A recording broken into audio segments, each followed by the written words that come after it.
खोजो यही गरिमा रामा। पूरब दिशा हरि को वासा, पश्चिम अल्लाह मुकामा है।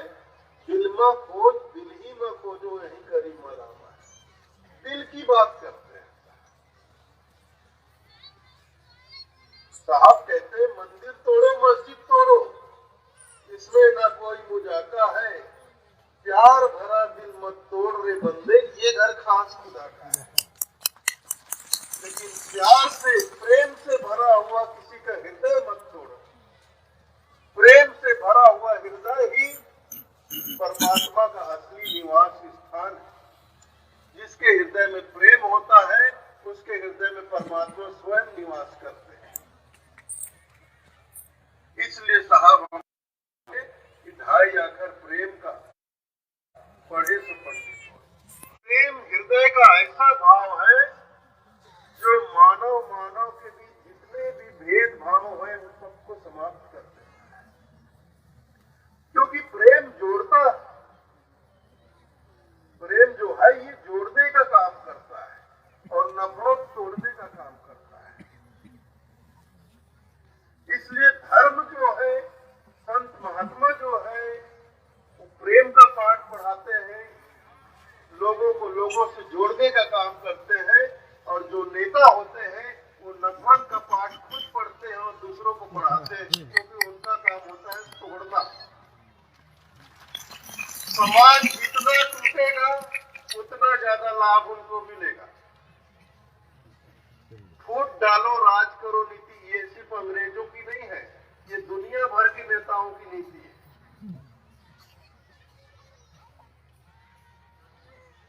अंग्रेजों के समय पे कहा जाता था अंग्रेज लोग कैसे राज करते थे, तो अंग्रेज लोग कौन सी नीति अपनाते थे? फूट डालो राज करो। फूट डाल दो, समाज में फूट डाल दो, झगड़ा करवा दो, समाज को तोड़ दो, भाई भाई के बीच दरार डाल दो, अलग कर दो, बंटवारा करवा दो, परिवार तोड़ देना, समाज तोड़ देना, देश तोड़ देना, यही नेताओं का काम है। जितना टूटेगा परिवार, जितना टूटेगा समाज, जितना टूटेगा देश, नेताओं को उतना ही लाभ होता है, उतना ही लाभ होता है। वो अपना लाभ सोचते हैं क्योंकि नेता स्वार्थी होते हैं, लेकिन संत परमार्थी होते हैं। संत स्वार्थी नहीं होते। संत बड़े परमार्थी, जाको शीतल अंग तपन बुझावे और भी दे दे आपन। संत जो परमार्थी होते हैं उनका अपने कोई निजी लाभ, निजी स्वार्थ नहीं होता, इसलिए वो प्रेम का पाठ पढ़ाते हैं ताकि मानव मानव से जुड़े, छोटा बड़े से जुड़े, अगड़ा पिछड़े से जुड़े, अमीर गरीब से जुड़े।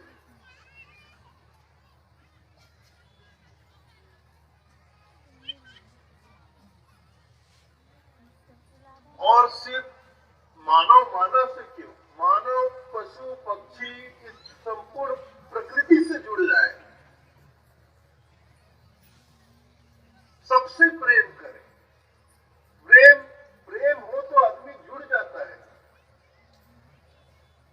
ये तो सबके अनुभव की बात है। जिसके लिए आपके हृदय में प्रेम हो आप उससे जुड़ जाते हो।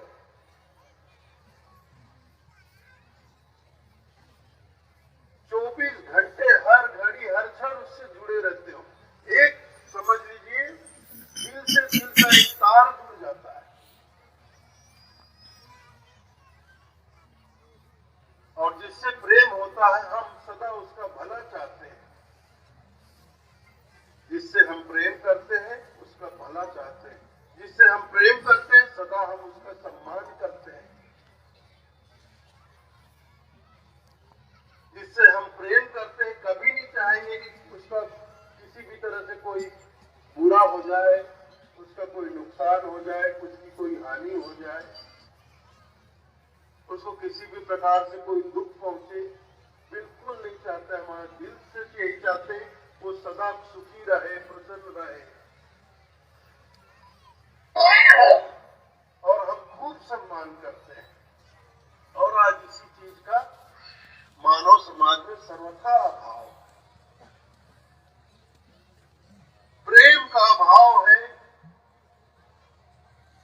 आपस में हम एक दूसरे के प्रति मान सम्मान का अभाव है, मान सम्मान का अभाव है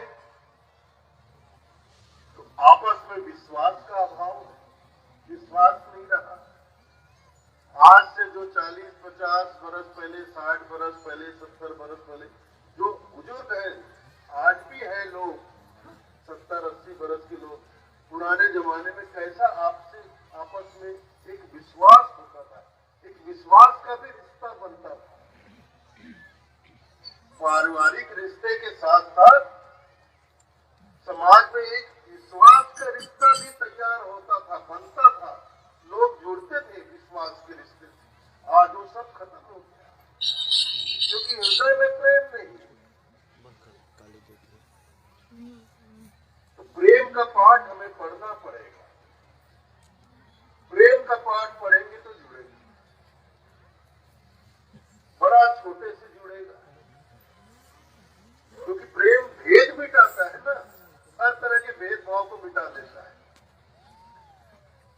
ऐसे तो देखो बहुत सारे भेदभाव हमारे समाज में हैं,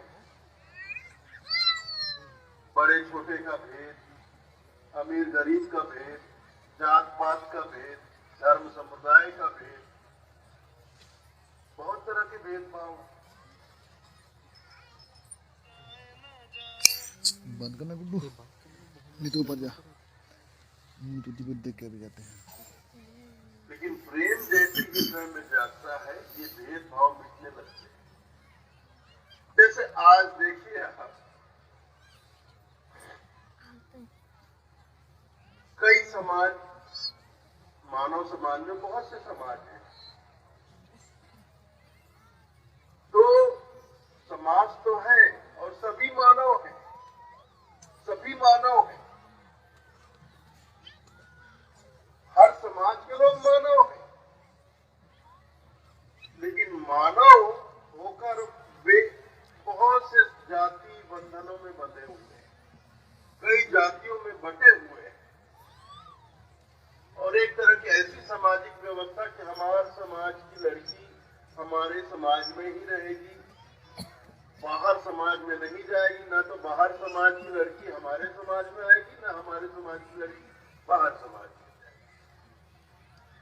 अब ऐसे में किसी लड़के को या लड़की को अलग अलग समाज के हैं, उनको आपस में प्रेम हो गया, हो जाता है, क्योंकि प्रेम जो है ये समाज का बनाया हुआ थोड़ी, ये खोपड़ी समाज की बनाई हुई है। ये हमारा जो दिमाग है ना, ये दिमाग बड़ा सातिर होता है, ये दिमाग बड़ा धूर्त होता है, ये दिमाग, ये खोपड़ी समाज की बनाई हुई। लेकिन प्रेम तो कुदरती होता है, प्रेम तो भगवान का बनाया हुआ है, और ये हो ही जाता है, जहां होना होता है हो जाता है। तो हो जाए और घर में पता चले कि हमारे घर का बच्चा भैया किसी दूसरे समाज की लड़की से प्रेम करने लगी है, जब ये पता चले कि हमारे घर की बच्ची किसी दूसरे समाज की लड़की से प्रेम करने लगी, तो घर में बवंडर आ जाता है। अरे क्या कर रहे हो, नाक कटवाओगे क्या, नाक कटवाओगे क्या, दूसरे जात में, दूसरे समाज में शादी करोगे, दूसरे समाज की लड़की को लाओगे, हमारा बिरादरी में, समाज में हमारा नाक कटाओगे। ऐसा घर परिवार के लोग बोलते हैं, बड़े बुजुर्ग लोग बोलते हैं। मतलब वो बच्चा, उनका बच्चा प्रेम कर रहा है, तो घर के बड़े बुजुर्ग क्या कहते हैं, ये हमारे खानदान का नाक कटवाओगे क्या। और वही बच्चा कहीं मार पीट करके आए, कहीं मार पीट, गुंडागर्दी करके आए, मार पीट करके आए, कपड़ा फटा हो, यहाँ से कटा हो, यहाँ से खून निकल रहा हो, और आके घर में बताए, पापा पापा फलाने समाज के पूरा बना मोल फेंक के ऐसे कर महू अच्छा दूसरे अच्छा करे महू मुंह कान नाक मुंह फोड़ करे ऐसा होता है तो उसको शाबाश मेरे शेर, यही बड़े बुजुर्ग लोग उसका पीठ ठोकेंगे, शाबाश मेरे शेर, तू खानदान का नाम ऊपर करेगा, खानदान का नाम करेगा। मतलब गुंडागर्दी करके आ रहा है तो खानदान का नाम ऊपर करेगा। अब वही बच्चा अगर दिगर समाज की लड़की से प्रेम करके आएगा तो खानदान की नाक कटवा, वो लड़का हो चाहे लड़की हो। और इस तरह से उसको घेर लेते हैं, पूरा परिवार मिलके घेर लेते हैं, पूरा परिवार इकट्ठा हो जाता है, उसको पकड़ लेते हैं, घेर लेते हैं, मजबूर कर देते हैं कि देख बेटा ऐसे नहीं हो सकेगा। कि कल्पना भी जन करता है कि तो दूसर जात दूसर समाज में ब्याह हो नहीं सके। समाज हमको बाहर बहिष्कृत कर देगा, हमको अलग कर देगा, ये कर देगा, वो कर देगा। चारों तरफ से घेर कर क्या होता है, उस बच्चे के हृदय में जागे हुए प्रेम को कुचल दिया जाता है, कुचल दिया जाता है, मार दिया जाता है, खत्म कर दिया जाता है। उसके बाद वही परिवार के लोग, वही बड़े बुजुर्ग लोग अपने समाज में, अपनी जाति में उस बच्चे के लिए लड़की देकर उसका रिश्ता करते हैं और बहुत धूमधाम से शादी करते हैं। और शादी करने के बाद क्या बोलते हैं, आशीर्वाद देते थे, खुश रह बेटा, खुश रह बेटा, खूब फलो फूलो, बढ़िया आपस में प्रेम से रही हो। हाँ, आपस में प्रेम से रहना। प्रेम से कैसे रहे, प्रेम तो बचा ही नहीं उनके अंदर। प्रेम तो जागा था कभी उनके हृदय में, जिसको आपने ही कुचल दिया, खत्म कर दिया, नष्ट कर दिया, मार डाला। उसके भीतर अब प्रेम बचा कहाँ कि वो आदमी प्रेम से रहेगा। पहले अपने ही हाथों से अपने ही बच्चे के हृदय में जागे हुए प्रेम को खत्म कर दिया जाता है, प्रेम की हत्या कर दी जाती है, कुचल दिया जाता है। उसके बाद उसको आशीर्वाद दिया जाता है कि आपस में प्रेम से रहे। कहाँ प्रेम से रहे, उसके हृदय में प्रेम बचा ही कहाँ तो प्रेम से रहेगा। 600 बरस से सदगुरु कबीर साहब मानव के बीच हर तरह के भेदभाव को मिटाने का प्रयास कर रहे हैं। अरे मानव समाज तो छोड़ो, दिगर की बात नहीं, जो साहब की शरण में आ गए हैं आज 10-10 पीढ़ी से, 10-10 पीढ़ी से जो साहब की शरण में है, कबीर पंथ में है, वो क्या अपने जाति बंधन को तोड़ पाए, अपने सामाजिक बंधन को तोड़ पाए? नहीं तोड़ पा रहे। इसी को साहब कहते हैं, कबीरा कलयुग कठिन है, संत न माने को, नहीं तोड़ पाते।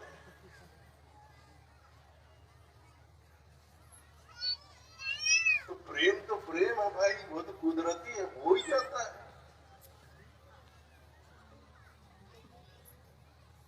तो प्रेम भेद मिटा देता है। जो लोग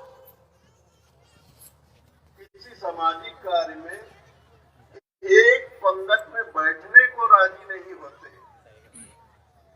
एक पंगत में बैठकर भोजन करने को राजी नहीं होते, ऐसे विपरीत समाज के बीच ये प्रेम दो दिलों को जोड़ देता है। क्या कर लो,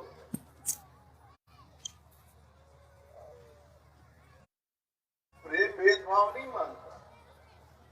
ऐसे भले उस समाज के, उस जाति के लोगों के साथ बहुत से ऐसे समाज और जातियां हैं जिसके साथ हम इनका संग नहीं बैठेंगे, इनका संग बैठ के खाबो नहीं खाना हम, ये होता है समाज। लेकिन जब उसी समाज, उसी बिरादरी, उसी जाति की लड़की से प्रेम हो जाए, उस लड़की को हम हृदय में बसा लेते हैं, हृदय में 24 घंटे उसके ख्यालों में रहते हैं, उसके विचारों में रहते हैं।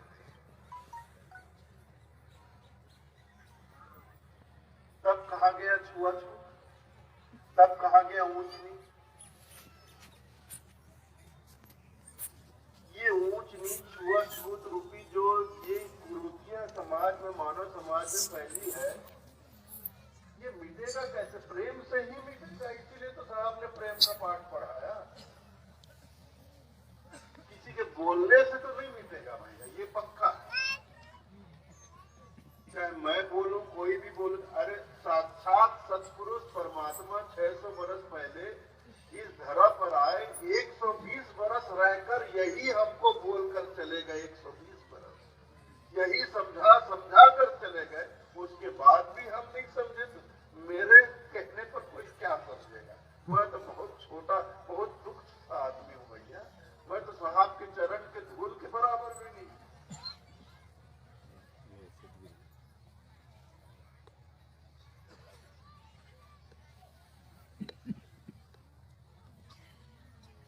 तो प्रेम देखिए भेदभाव मिटाता है।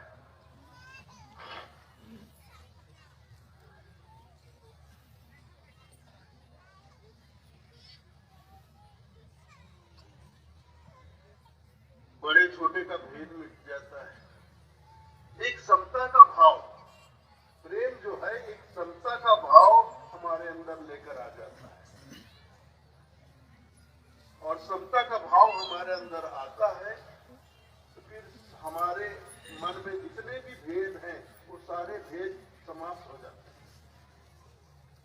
बड़े छोटे का भेद,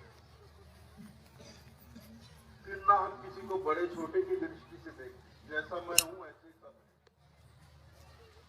ये भाव आ जाता है। क्या बच्चा, क्या नौजवान, क्या बूढ़ा, अरे शरीर से ही तो बच्चा है, शरीर से ही तो जवान है, शरीर से ही तो बूढ़ा है। उसके अंदर जो परमात्मा बैठा है वो तो वही परमात्मा है जो मेरे भीतर बैठा है। तो जो भीतर जीव रूप में परमात्मा बैठा है भाई, ना तो वो बच्चा है, ना वो जवान है, ना बूढ़ा है। बच्चा, जवान और बूढ़ा तो शरीर होता है भाई, तो ये भेद भी मिट जाता है।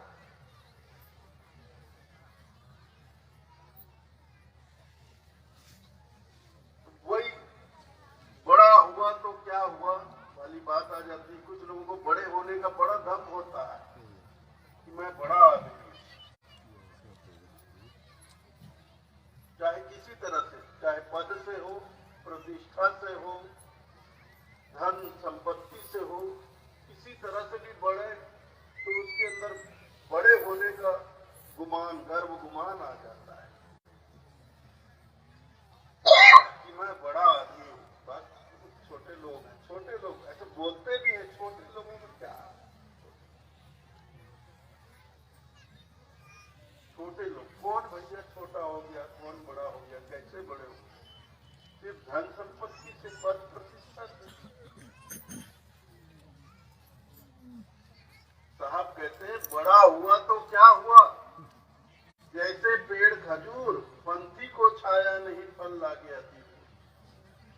अरे बड़ा तो खजूर का पेड़ भी होता है, बड़ा हुआ तो क्या हुआ, जैसे पेड़ खजूर। बड़ा तो खजूर का पेड़ भी होता है, लेकिन उससे किसी को क्या मिलता है? पंथी को छाया नहीं, फल लागे अति। धूप में चल रहे मुसाफिर को ना तो उसकी छाया मिलती है और ना भूखे को उसका फल मिलता है। फल भी इतना ऊपर होता है कि आदमी उस तक पहुंच नहीं पाता। तो जिससे किसी का कोई भलाई नहीं हो रहा है, उसको किस हिसाब से, किस मानदंड से उसको बड़ा कहा जाए?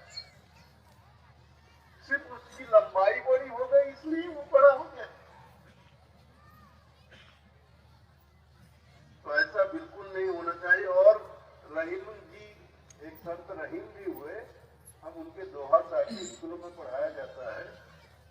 कहते हैं रहीमन बड़े को देखकर लघु न दीजिए डार, जहां काम आवे सुई का करे तलवार। रहीमन जी कहते हैं कि रहीमन बड़े को देखकर लघु न दीजिए डार, कई लोग क्या करते हैं, बड़े आदमी से, अमीर आदमी से किसी की दोस्ती हो गई, अपने गरीब मित्रों से दूर रहना शुरू कर देते हैं, छोड़ ही देते हैं एक तरह से। अब तो मेरा उठना बैठना बड़े लोगों में होने लग गया। परिवार, दोस्त मित्र क्या, परिवार के ही, उसके ही परिवार में कोई निर्धन हो तो उनके साथ उठना बैठना छोड़ देते हैं, उनके घर जाना छोड़ देते हैं। अब तो मैं बड़ा हो गया, मेरा बड़े लोगों में उठना बैठना हो गया, बड़े लोगों से संगति हो गई। तो अब मुझे तो बड़े लोगों में ही उठना बैठना है, छोटे लोगों में उठ बैठकर क्या करूंगा। लेकिन रहीमन जी कहते हैं, रहीमन बड़े को देखकर लघु न दीजिएगा, जहां काम आवे सुई का करे तलवार। बड़े को देखकर छोटे का त्याग मत करो।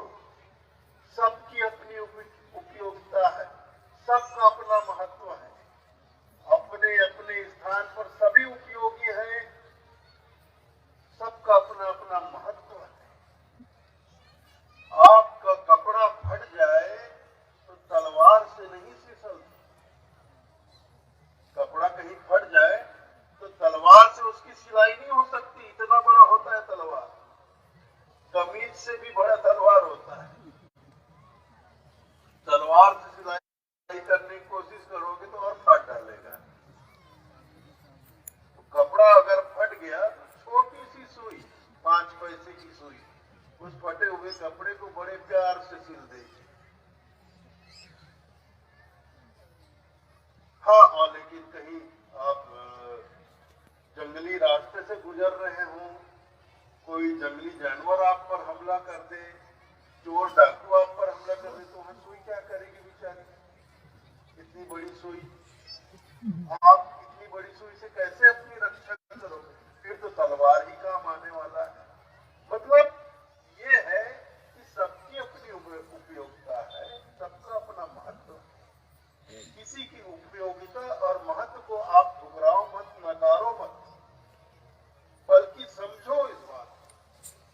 सब महत्वपूर्ण है, कोई किसी से कम नहीं है।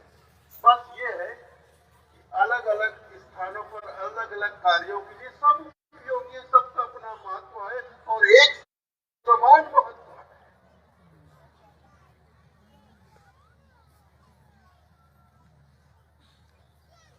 एक समान महत्व है। फिर भी बात समझ में नहीं आती है, फिर भी बात समझ में नहीं आती है, फिर भी लोग गर्व गुमान करते हैं। तो साहब पूछते हैं, इतने गर्व गुमान में पड़े हो कि मैं बड़ा हूं, बड़ा डील डोल तो हाथी भी होता है। तो साहब कहते हैं, खाण जो बगरी रेत में, खाण मतलब शक्कर, खाण जो बगरी रेत में, गज मुख चुनी न जाए, जात बरन कुल मेट के चीटी चुन चुन खाए। शक्कर जमीन पर रेत में बिखर जाए तो सबसे बड़ा प्राणी हाथी उस शक्कर का स्वाद नहीं ले सकता, उसको उठाकर मुंह में नहीं डाल सकता। लेकिन जात बरन कुल मेट की जो इतनी छोटी है, चीटी है, वो एक एक दाने को बड़े मजे से चुन चुन कर खा जाती है। तो ऐसे बड़े होने का क्या मतलब भाई? और ज्यादा अपने आप को बड़ा समझने से ना हम बहुत चीजों से वंचित रह जाते हैं, प्यासे रह जाते हैं, तृप्त रह जाते हैं, जीवन में कभी तृप्त नहीं हो पाते।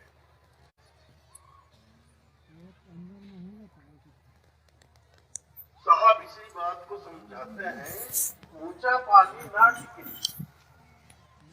ऊंचा पानी ना टिके नीचे ही ठहराए, और नीचा होए तो भरी पिए ऊंचा प्यासा जाए।